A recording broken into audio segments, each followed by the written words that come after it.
She asked for the CO2 settings. We're at 30 on our energies.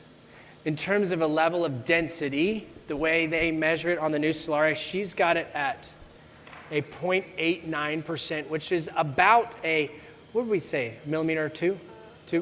About a millimeter density. So millimeter in between each laser column. She is on the circle pattern, that just tells you that the circle, and then she is on a continuous mode that's random in nature. So continuous means she just steps on the pedal, keeps her foot on the pedal, and it's just firing. And random is just, and it's a little more tolerable when it's random instead of just drilling down like that. So that was the settings for the Solaria. Yes? So the question, this is a great question, and let's back it back out. The question was, can you do quantum twice at the same time? So let's back it out to like just more broad, like can I do face tight, can I do any of this stuff more than once? The answer is absolutely yes. Absolutely yes. But at some point, there's a diminishing point of returns. It's not been studied.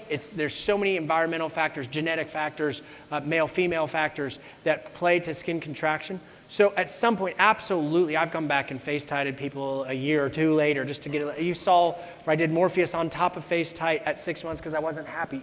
More energy equals more result.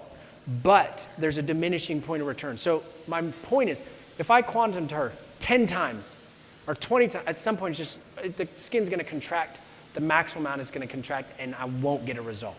I don't know when that point is. And so if I get a 25% improvement or a 50% improvement, the next time you won't get another 50% improvement. It doesn't work like that. Like I can't do 50% and then do it again, then I'm to 100. Like you might get a 50% improvement with face tight, and then the next time you might get a 25, and then a 13, and then, do you see what I mean? Because those collagen fibrils are only going to do so much.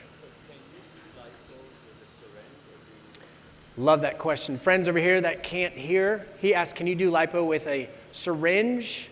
So let's say you don't have the setup. You don't care to get the setup.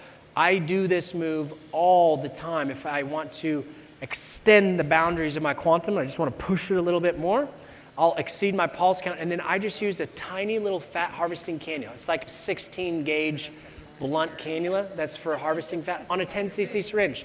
No equipment necessary. Hit that QR code, Black and Black can hook you up. But I just put it on a 10 cc syringe, a lure lock, it's a blunt tip cannula, and I just draw back on my cannula and just right there in the cannula. No equipment, no aspirators. Yes, ma'am. And I do that all the time.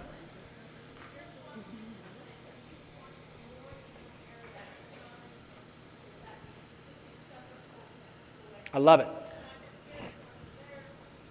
The question is, if you're quantuming someone, can I quantum more than one area at a time?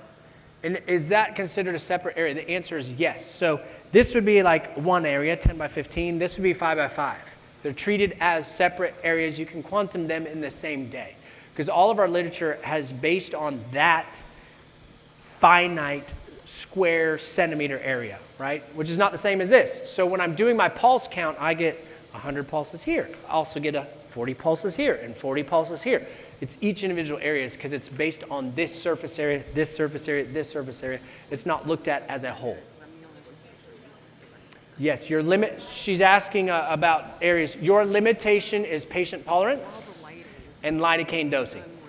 So sometimes your patients are like, enough's enough, 100 areas, that's too much, I'm done. You know, it's like me when I'm getting my full sleeve tattoo. At some point, you're just like, you're done sitting in that chair, right? And so it's patient tolerance, and then it is lidocaine dosing. These are great questions, guys. I owe you lunch. Let's do this. We're going to keep working. We're doing our Morpheus Quantum Solaria. Post-treatment for this would be an occlusive dressing. I use Nectar first, Aquaphor until she's resurfaced.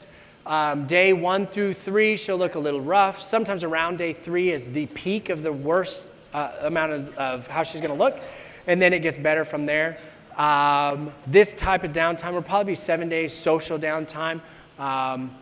You can make it as little as 3 and as much as 2 weeks if you wanted. And anywhere in between with the new CO2. So we're going to be back at 1 o'clock for Dr. Blueswick's. There's also the business breakout starting. I don't know the room. Ask the front gals, the event gals, if you're interested in business breakout, private equity, valuation of your company, how do you find the value of your company? Business breakout starting at 1. Dr. Blueswick's for the Empower in this room at 1.